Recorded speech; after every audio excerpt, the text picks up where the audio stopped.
I know you like to make money. You're never going to stop making money. Very, very few people on the planet know how to make money like you know how to make money. But some of this stuff has got to stop. You know, Mayweather was, it's been reported, I should say, allegedly, that, he's been, a little upside down on some of his taxes and some of his properties. And he needed to come back and fight and take care of that. Well, he got some cheese from that advancement. Hey, I need an advancement for training. I need $3-4 million or whatever for training expenses.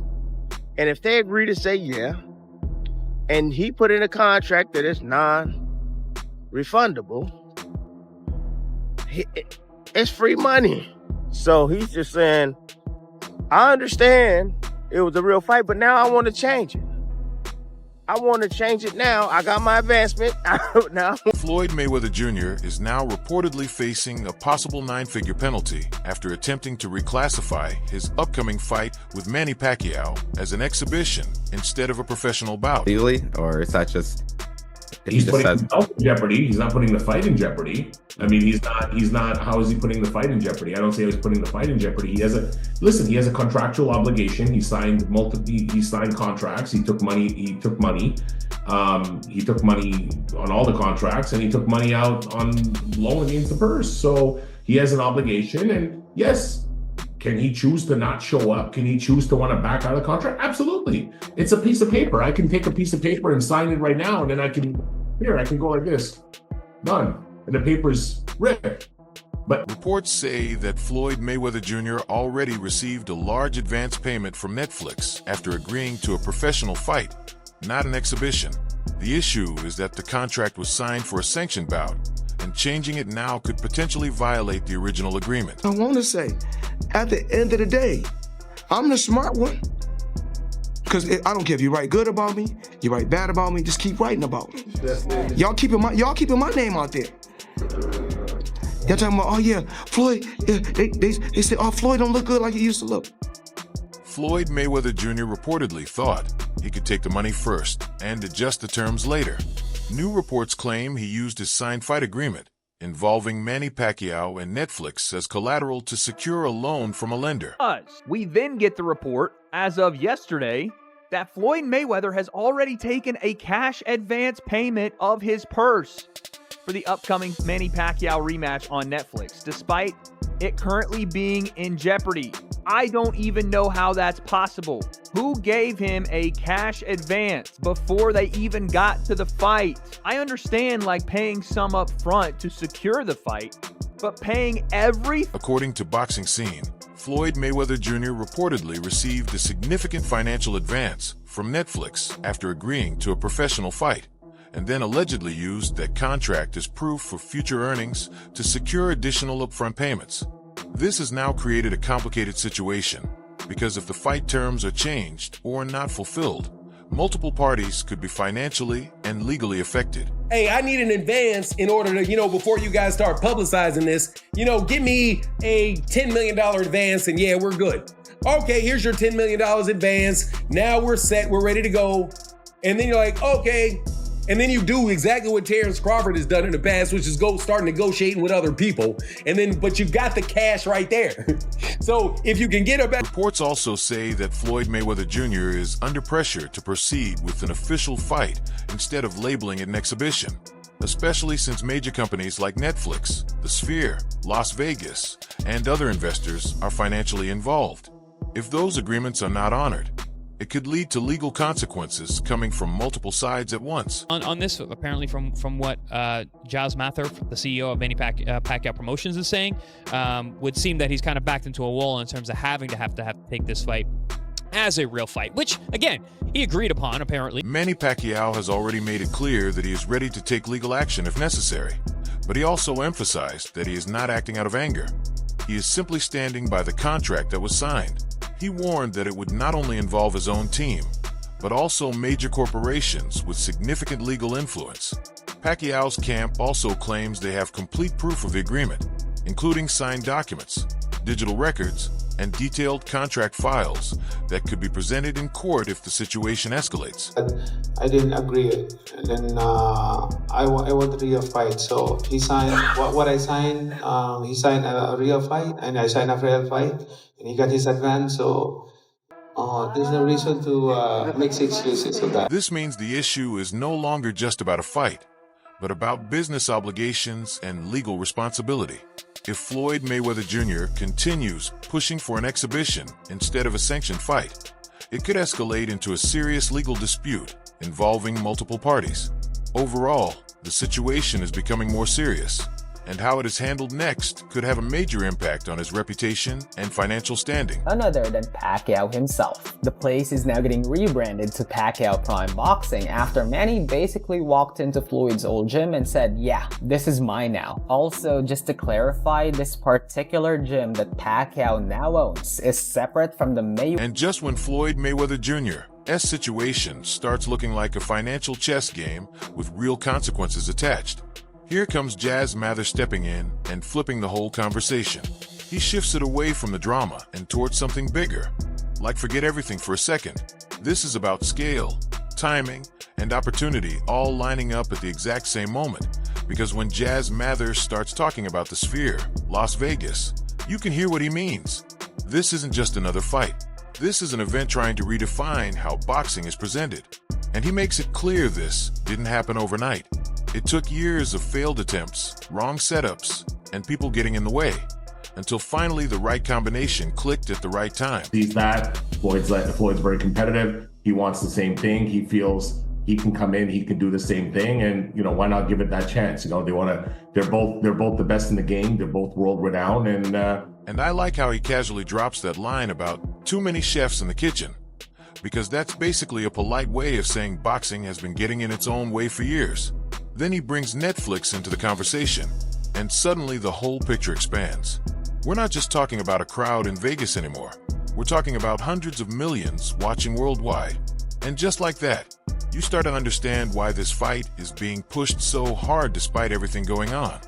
But what really stands out is when he connects the dots between Manny Pacquiao making a comeback first and Floyd Mayweather Jr. reacting to it, like the competition never really ended.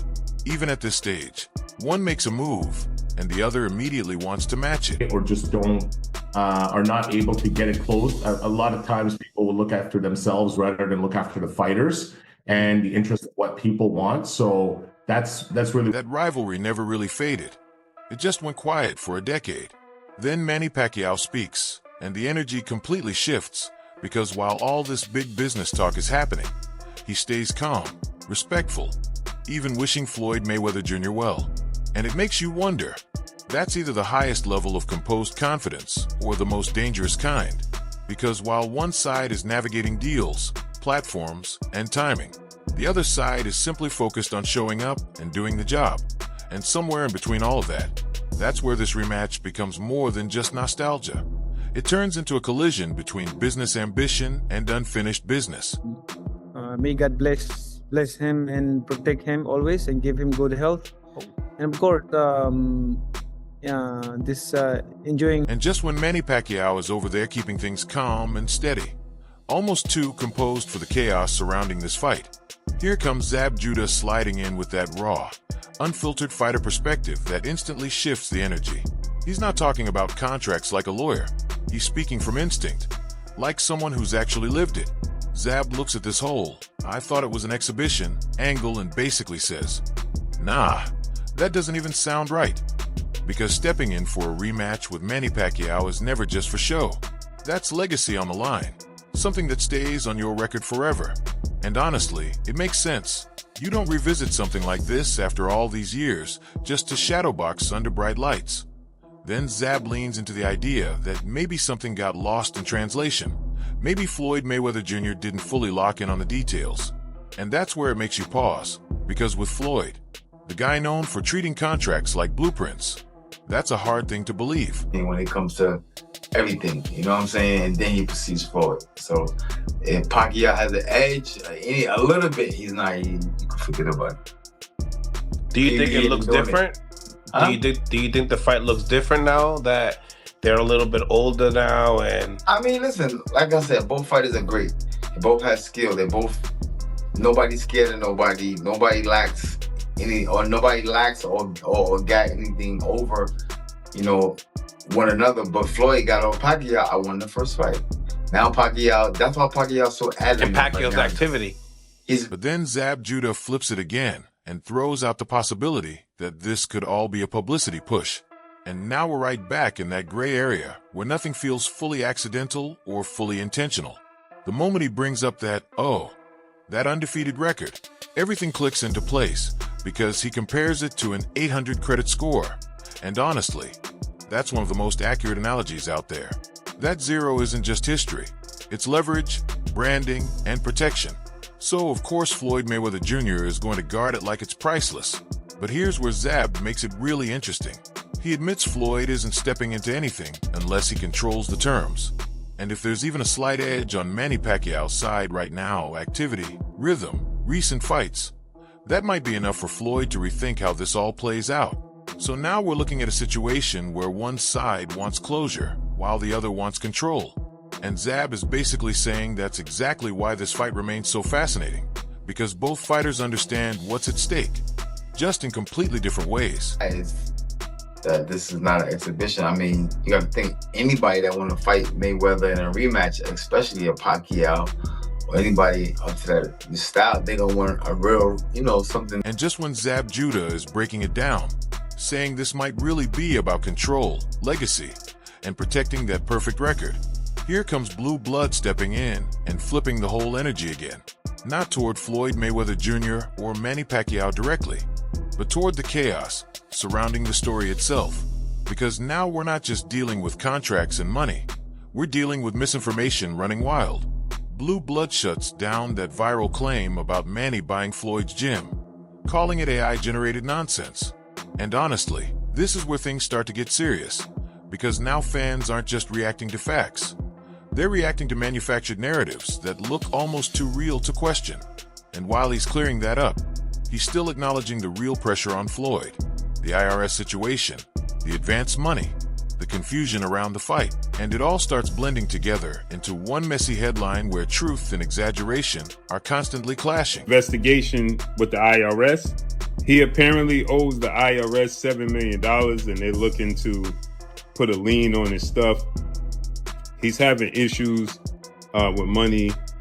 And Floyd Mayweather took the advance money from Netflix to face off against Manny Pacquiao in a rematch. But what really stands out is how he emphasizes that people need to actually verify what they're watching, because the way these clips are edited, chopped, and presented, you'd think everything is confirmed when it's not. And that ties right back into the fight itself, because now the buildup isn't just about who wins in the ring. It's about what version of the story people even believe before the bell rings. Meanwhile, Floyd Mayweather Jr. is still at the center of it all, with real issues and real questions mixed in with fake narratives. And that combination creates a storm you can't fully control, no matter how sharp you are. And Manny Pacquiao is just sitting there, not feeding into any of it, which somehow makes everything around him feel even louder. So now we're not just watching a fight build up, we're watching a narrative war unfold in real time, where perception might hit just as hard as reality before these two even step into the ring. It's not Mayweather Boxing Gym in Las Vegas. It's not that. It's not that. Right? It's a boxing gym that Floyd Mayweather was once linked to. That's it. That's all. It has nothing to do with, So, when you step back and look at everything together, this isn't just about a rematch anymore. It's about pressure from every direction closing in at the same time. You've got Floyd Mayweather Jr. dealing with serious financial questions, contracts that can't simply be rewritten, and major companies expecting everything to go exactly as agreed. Then you've got Jazz Mather talking about scale and timing, like this fight is meant to be a global moment, not something that gets adjusted at the last minute. Zab Judah brings it back to the core, reminding us that legacy and that undefeated record are still at the center of every decision Floyd makes. And then Blue Blood steps in and basically says that on top of all that, you can't even trust everything you're seeing, because half the narrative is being twisted online. So now you've got reality, strategy, pressure, and perception all mixing together at once.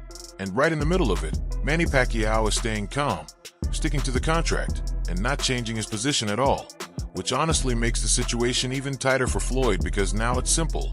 One side is adjusting, while the other side is standing firm. A real fight, only to turn around and say, it's not going to be a real fight, it's going to be an exhibition. Share your thoughts in the comments. Let's have a real conversation about it. And hey, don't forget to like, share, and subscribe.